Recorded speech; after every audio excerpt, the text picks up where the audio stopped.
केला बेचने वाली चुड़ैल। एक बार की बात है, जादूपुर नाम के एक गांव में करतब दिखाती एक औरत एक रेड्डी के लिए गांव में आती है। आइए आइए मेहरबान कदरदान, खाइए रोहड़ा के ताजे ताजे केले। कभी खाए नहीं होंगे ऐसे केले, पीले पीले केले खाइए। ये कहकर रोहड़ा हाथों में 4 केले लिए उन्हें सर्कल में जोर जोर से हवा में उछालती हुई करतब दिखाती है, जिसे देखकर आसपास के सारे बच्चे अपने अपने मम्मी पापा से उस औरत के पास जाने की जिद करने लग जाते हैं।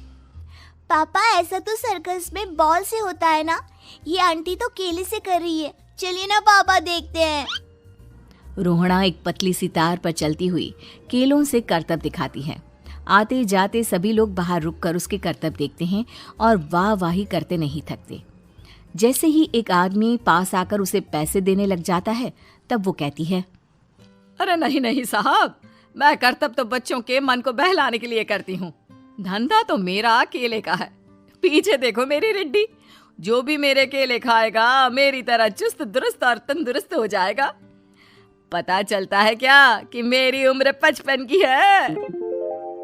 अरे पर ऐसे ठंड के मौसम में कोई केला क्यों खाएगा? ये ऐसे वैसे केले नहीं है साहब, ये शरीर में गर्मी देते हैं। ठंड को दूर भगाए जो भी रोहिणा के केले खाए। पापा, अगर मुझे केले नहीं मिले तो मैं घर नहीं जाऊंगी। तभी उसके पापा कहते हैं कि बेटा, केले ठंड में कभी गर्मी नहीं देते। ये सब कहने की बातें हैं, सामान बेचने का तरीका है इनका। पर पिंकी नहीं मानती।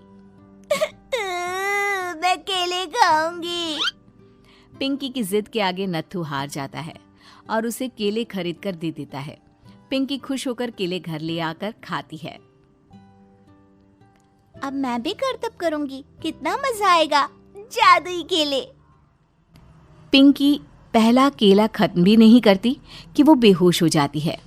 दूसरे केले से एक काला धुआं आता है और रोहड़ा चुड़ैल बनकर बाहर निकल आती है। मेरे भूतिया केले बच्चे न खाए, ऐसा हो ही नहीं सकता। जादूपुर वालों, कब तक बचोगे? आ गई हूं मैं रोहड़ा, जिसका कोई नहीं कर सकता सामना। रोहड़ा पिंकी को गोद में उठाकर काले धुएं में कहीं गायब हो जाती है। शाम के वक्त नत्थू घर लौटता है और पिंकी को घर में ना पाकर उसकी माँ से कहता है, माँ पिंकी कहाँ है? अरे बेटा, उसे तो तू सुबह करतब दिखाने ले गया था ना, फिर कहाँ वापस आए तुम दोनों? मुझे लगा तू उसे अपने साथ मंडी ले गया होगा। हे भगवान, मेरी बच्ची कहाँ गई? मैं उसे घर ही तो छोड़कर गया था माँ। नत्थू गांव के घर कोने में अपनी बेटी को ढूंढता है, पर उसे वो कहीं नहीं मिलती। परेशान होकर आखिर रो रो कर नत्थू हिम्मत हार कर घर लौट आता है। अगली सुबह रोहड़ा फिर से करतब दिखाने आती है और इस बार पिंकी की तरह रोनी केले खरीद लेता है। 50 रुपए दिए थे पापा ने, सारे पैसों की मैंने केले खरीद लिए हैं। अब मैं भी आंटी की तरह ही करतबबाज बन जाऊंगा। यही सोचते हुए रोनी केले खाता है और पहला अकेला केला आधा खत्म भी नहीं करता कि चुड़ैल उसके सामने आ जाती है।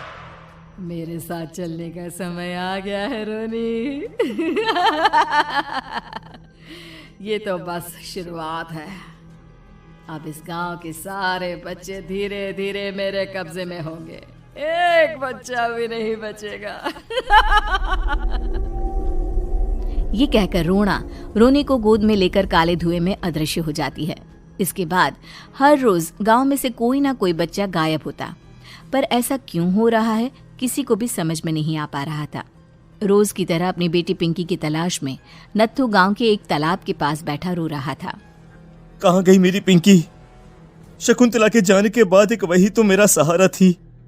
अरे उसकी आत्मा कोस रही होगी मुझे कि मैं अपनी बच्ची को संभाल भी नहीं पाया। नत्थू ये कहता हुआ रो ही रहा था कि तभी तालाब में से उसे शकुंतला की आवाज सुनाई देती है। कहाँ थी तुम शकुंतला? हमारी बच्ची और सारे गायब हुए बच्चे रोहड़ा के कब्जे में हैं। वो बच्चों को जो केले देती है उससे बच्चे बेहोश हो जाते हैं और उसके कब्जे में आ जाते हैं और वो उन्हें ले जाकर काली दुनिया में ले जाती है। पर वो ऐसा क्यों कर रही है? ये मैं नहीं जानती, पर उस दुनिया का रास्ता मैं आपको बता सकती हूँ। जहां ये नदी खत्म होती है वहां एक केले का पेड़ है, उसके नीचे एक दरवाजा है, वहीं से रास्ता जाता है उस दुनिया का। ये कहकर शकुंतला की आत्मा गायब हो जाती है। गांव के सभी लोग झुंड बनाकर उसी रास्ते से काली दुनिया में चले जाते हैं और वहां देखते हैं कि सारे बच्चे वहां काम कर रहे थे। पापा मुझे ले चलो यहाँ से। पापा पापा। सभी बच्चे अपने मम्मी पापा से लिपट जाते हैं। तो तुम लोग यहाँ तक आ गए? क्यों हमारे बच्चों को पकड़ लिया तूने? तुझे शिकार ही बनाना है तो ले, हम सब आ गए हैं, हमें खा ले। नहीं, मुझे बच्चे चाहिए, मेरे बच्चे के बदले तुम लोगों के बच्चे। क्या मतलब? मैं इसी गांव में रहने वाली एक औरत थी। केले की चोरी के इल्जाम में मेरे बेटे को गांव वालों ने इतना मारा कि वो मर गया। उसी दिन मैंने ठान लिया कि गांव वालों का भी वही हाल करूंगी। कुछ दिन बाद बेटे के चले जाने के दुख में मैं भी मर गई और मेरी भटकती आत्मा एक चुड़ैल बन गई। और फिर मैंने बदला लिया तुम सबके बच्चे छीनकर। बर्दाश्त नहीं कर पाए ना? सोचो मुझ पर क्या बीती होगी। हमें माफ कर दो रोना, पता नहीं ये किसकी गलती थी पर हम सभी माफी मांगते हैं। हमारी खुशियां लौटा दो, तुम भी तो एक माँ हो।